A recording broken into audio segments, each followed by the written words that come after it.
All right, we're live. Welcome back, friends, family, clients, people who are just interested in learning a little bit more about Asheville. It's so good to see everyone.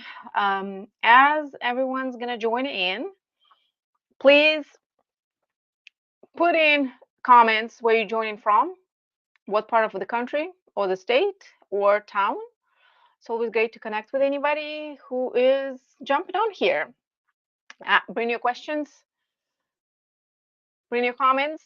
This lives is more about you than me. It's more about what you want to see, what you want to hear about, what questions you have. So it's about you. So put it in the comments if you have any questions. Put in the comments where you're joining from, and let's get this started. I did not come here last week because my mom had a surgery. She had a total knee replacement surgery, so I was with her, and it was kind of difficult to juggle both. If you had something like this, you probably know. But today, she's getting better, better every day. So I'm here, and I actually scheduled a couple more lives after this.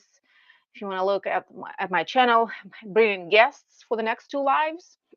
So check it out and see if that's something that you're going to be interested in, and join, spread the word.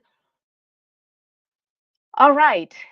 So today I wanted to talk about open use properties here in the area, not just Asheville, but pretty much the whole Western North Carolina. I'm not sure about eastern part if they have this issue. I mean, it's not an issue, but definitely here in Western North Carolina. And the reason it came across my mind is because we are having clients right now, as we speak, who came from this YouTube channel, and they are looking at some properties here in the Asheville area. It's just hard to find anything right now. Inventory is low, and they were looking at homes, and some of them were zoned open use. And we were on the deck of one of them, looking at the backyard. It looked pretty, it looked nice. And then we kind of looked over at the neighbor's house, and she said, "Oh, what kind of it wasn't trash, but there was just something laying around in the yard." It's like, "What is this?" I said, "I don't know, just neighbors storing their crap." And I said, "Well, this is open use zoning, which means you can do whatever you want, and so do your neighbors." And that's what I tell people specifically who are coming here. And I don't know about other parts of the country, it's probably worse there, but they are so fed up with HOAs and associations. They tell me, "We do not want any kind of HOA. We do not want to deal with rules and regulations. We do not want to answer to anybody. We're done. We want no restrictions." And here in Western North Carolina, although we do have a lot of neighborhoods associations that have HOAs and rules and regulations, we also have a lot of properties that are not in HOAs. They're not in associations. Okay. And some of them zoned, residential R1, R2, whatever. Some of them are open use. In fact, we have a lot of open use zoned properties here. And you know it means what just I just said is that if you can do whatever you want, if you do not want any regulations and any restrictions, and you're free to do whatever you want, your neighbors next door will be free to do whatever they want. What this means is that they can turn their property into a junkyard, and it happens a lot, or quite a bit. You drive through some of the, like Leicester, Alexander, Candler. I mean, honestly, anywhere, and you see one property. Some properties are nice. Some properties are just kind of don't look good. It can be a junkyard. They can have a farm, a hog farm. They can have some kind of shop. They can just neglect their property, and have any kind of business open up. So it's whatever open use is open use. You can do whatever you want.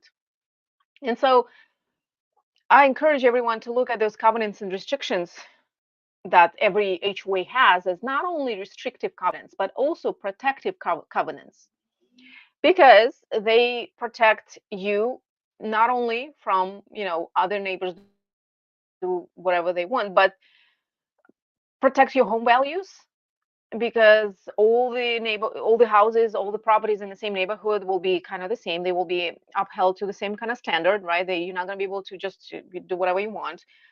And so that's, I think, the most important for most people, to protect your property value, especially in this market. This past year was kind of like a roller coaster.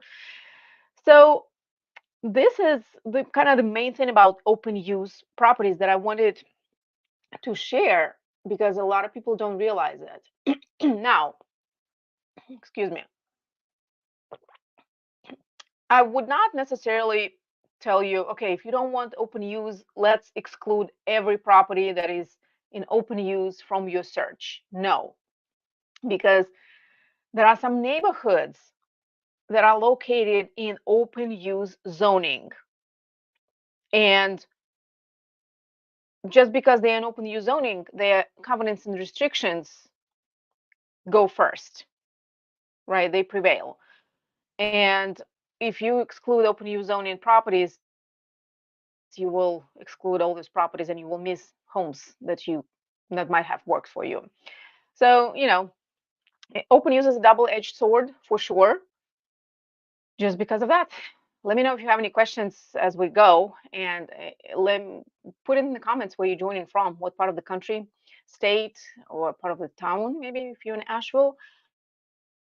Let me know where you're joining from, and put it in the comments if you have any comments, if you have any questions about open use or any other type of properties or zonings. But another thing I wanted to kind of mention real quick, open use, right? So you think when you buy an open use property, and some properties are different than others. Some properties, like if you have an acre, 2 acres, 5, 10 acres, and it's open use, you probably won't see your neighbors, right? Because everything is wooded, or most of the terrain is wooded or very mountainous. You're probably not going to even see your neighbor, and they can do whatever they want, right? But and you would think, well, I can do whatever I want too. I have all the freedom. Well, not so fast. With recent proposed changes from Buncombe County Planning Board, they are trying to ban or restrict short-term rentals, even in open use zoning. A lot of people, I mean, most people who have those properties, they are strictly against that.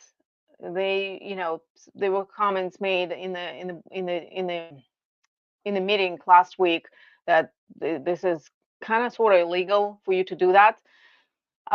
So we'll see where it's gonna take Buncombe County Planning Board, if they're gonna succeed with that or not. But just keep that in mind too. And if nobody has any questions, I am gonna jump off, because I got a couple of kids to feed and to put to bed, and give them some medicine. Probably the allergy season here in Asheville is really kicking in, and my son is, poor thing. His nose is just stuffed. He cannot breathe. It's just pitiful. And I remember those days when I first came here. Um, there was one year when I lost my voice. I couldn't even speak because of the allergies. It was just so bad. And then somehow it went away. I don't know. I didn't really do anything, but that's the thing. All right. If nobody has any questions, I'm going to jump off. Join me next week for a discussion about job market here in the Asheville area. It's a pretty serious topic, I think, and I'm bringing a guest from one of the top employment